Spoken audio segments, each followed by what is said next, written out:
اچھا مولانا ایک چھوٹا سا ایک اور کوشچن یہ ہے کہ یہ جو صحابہ کے متعلق آتا ہے رضی اللہ عنہ و رضوا عنہ، اس کی مولانا کیا تشریح ہے؟ اور جو اجماع امت کیا جاتا ہے کہ کہتے ہیں جی علماء نے جو 4 بڑے امام سے انہوں نے اجماع کر لیا جی، اس کی کیا مخالفت نہیں ہم کر سکتے اس اجماع کی؟ آپ کے سوال ہیں، سوال ہوتے ہیں لمبے مگر وقت ہوتا تھوڑا۔ رضی اللہ عنہ ورضوا عنہ جہاں آتا نا سورہ توبہ میں، وہاں نکال کر آپ دیکھیں، ایک تو وہاں اللہ تعالیٰ نے رسول کریم علیہ السلام کے جو ساتھی تھے نا ان کے 3 گروہ بیان کیے۔ یہ ہماری زیادتی ہے کہ ہم رضی اللہ عنہ ورضوا عنہ ساروں کے لیے پڑھ دیتے ہیں، ایسا نہیں۔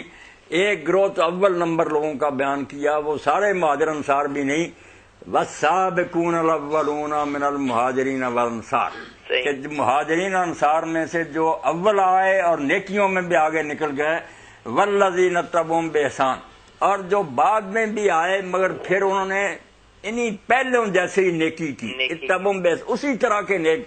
یہ گروہ تو ہے جن کے ساتھ اللہ راضی ہو گیا یا ہوگا، یہ بھی معنی کرنا جو نا ہو گیا یہ بھی نہیں ٹھیک۔ دوسری جگہ آپ آیت دیکھیں کہ ان الذین آمنوا وعملوا الصالحات اولئک هم خیر البریہ جزاؤہم عند ربہم جنات عدن تجری من تحتہا الانہار خالدین فیہا ابدا رضی اللہ عنہم ورضوا عنہ ذلک لمن خشی۔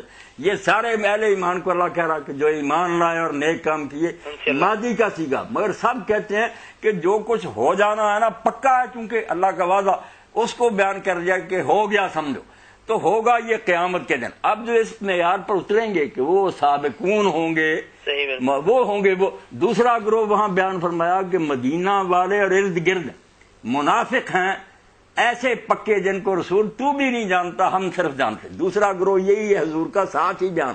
تیسرا فرمایا وہ لوگ ہیں جو ملے جلے کام کرتے ہیں، نہ وہ پہلوں جیسے ہیں نہ منافق ہیں، وہ آخرون لا طرف، وہ مانتے ہیں کہ خلط عمل صالح، کچھ اچھے کام ہو جاتے ہیں کچھ برے، یہ بھی صحابہ ہیں۔ فرمایا ان کے لیے کوئی پکا وعدہ نہیں، شاید اللہ تعالیٰ انہیں معاف کر دے۔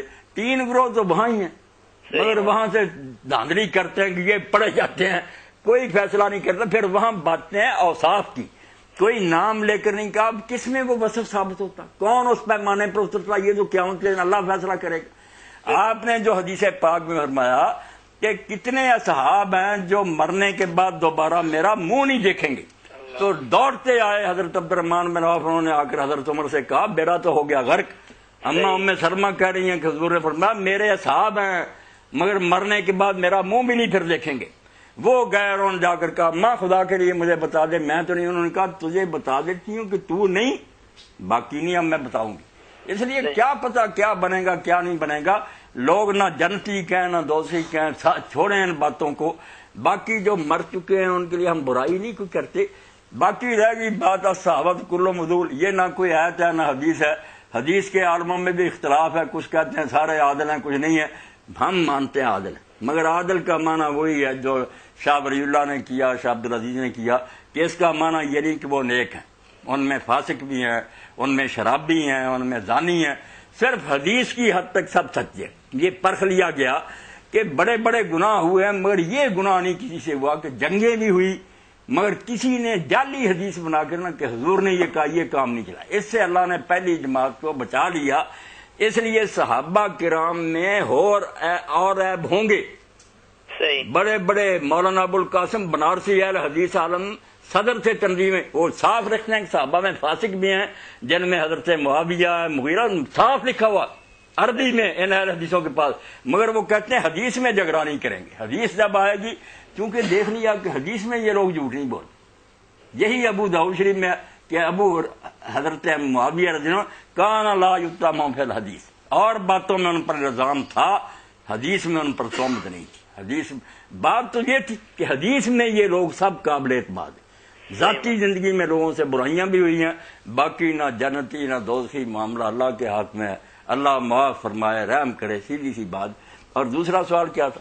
اجماع امت کو تسلیم، اجماع امت کی مخالفت کرنے کا کسی کو حق نہیں، مگر اجماع امت جو ہے نا یہ بہت مشکل ہے کہ مشرق سے مغرب تک لے کر جتنے کلمہ پڑھنے والے نا، شیعہ، خارجی، معتزلہ، مرجئہ، جتنے کلمہ، کسی کا ٹھیکہ نہیں کہ کہیں کہ ہم جو کہہ دیں اجماع ہو گیا، پوری امت جس مسئلے پر متفق ہو جائے گی اس کا نہیں، چار اماموں کو جو کہتے ہیں نہیں، چار اماموں کا اجماع کوئی بھی بات نہیں، یہ صرف چار عالمین کے علاوہ بے شمار اور امام گزرے ہیں جو ان کے خلاف ہیں، ان کے فتوے اور ہیں، اور کئی مسئلوں میں اب ہم ان کے فتووں پر عمل کر رہے ہیں۔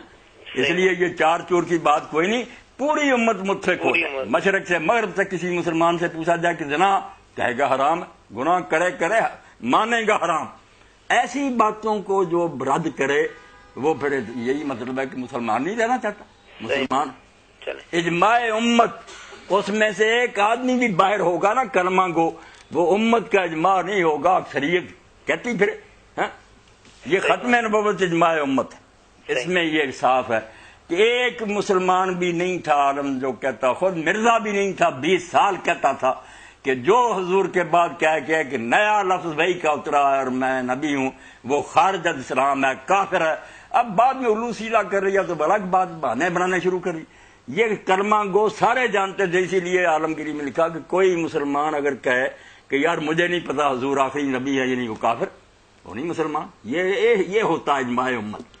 چار اماموں کی کوئی بات نہیں، چار اماموں کے خلاف بے شک کوئی رہے، ان کے شاگردی ان کے خلاف ہے چاروں کے۔ چلو بہت شکریہ بھائی، جی شکریہ جی۔